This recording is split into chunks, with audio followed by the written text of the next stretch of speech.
Horoscope Vierge. Novembre 2018. Amour. Première quinzaine. L'environnement planétaire vous rendra séduisant et de bien meilleure humeur que dernièrement.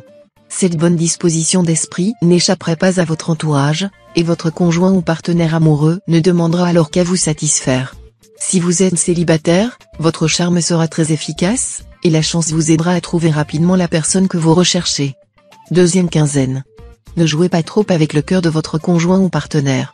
Si vous le mettez sur des charbons ardents et provoquez un peu trop souvent sa jalousie en pensant, à chaque fois, pouvoir le rattraper facilement, vous pourriez avoir une bien mauvaise surprise. Célibataire, vous serez très sollicité, et vous ne risquez pas de souffrir de la solitude. Toutefois, si vous en avez assez d'enchaîner les aventures, l'occasion de vous assagir vous sera offerte, vous ferez alors une rencontre électrisante, qui pourrait bouleverser votre vie. Argent. Première quinzaine. La planète Neptune pourra vous souffler des idées financières déraisonnables.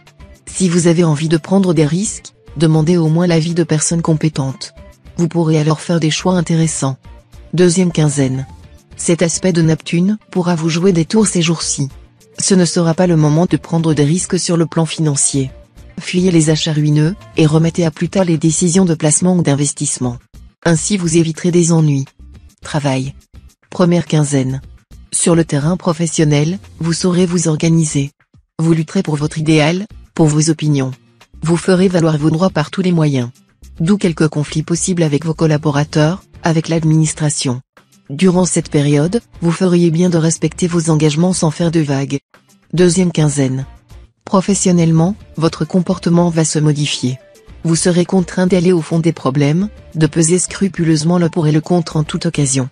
Petit à petit, une ligne d'action beaucoup plus nette, mais aussi plus rassurante, se dessinera. Veillez à ne pas provoquer de chocs trop violents. Vous arriverez plus sûrement à vos fins si vous œuvrez dans le calme.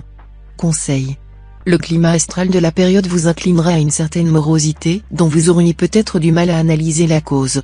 En fait, il s'agira de votre réaction aux multiples déceptions que vous avez connues depuis quelque temps. Par la force des choses, vos espérances n'ont pas abouti, du moins dans le sens et la mesure que vous aviez escompté. Tâchez d'examiner les choses de plus près, peut-être les choses iraient-elles mieux si vous preniez conscience que vos moyens ne sont pas vraiment à la hauteur de vos ambitions. Prenez pour votre devise ce vieux proverbe tibétain, mange selon la hauteur de ton sac à provisions, marche selon la largeur de ton pas. Vive la qualité de la vie. Ce sera votre mot d'ordre durant ce mois. Vous vous attacherez beaucoup plus à prendre le temps de vivre, à bien vivre, qu'à gagner des sous ou à grimper sur l'échelle sociale. Et vous vous surprendrez à regretter d'avoir oublié de vivre pendant si longtemps. Mettez à profit cet enseignement d'Épicure: quand on est jeune, il faut se mettre à philosopher, et quand on est vieux, il ne faut pas se lasser de philosopher. Car il n'est jamais trop tôt ou trop tard pour travailler à la santé de l'âme.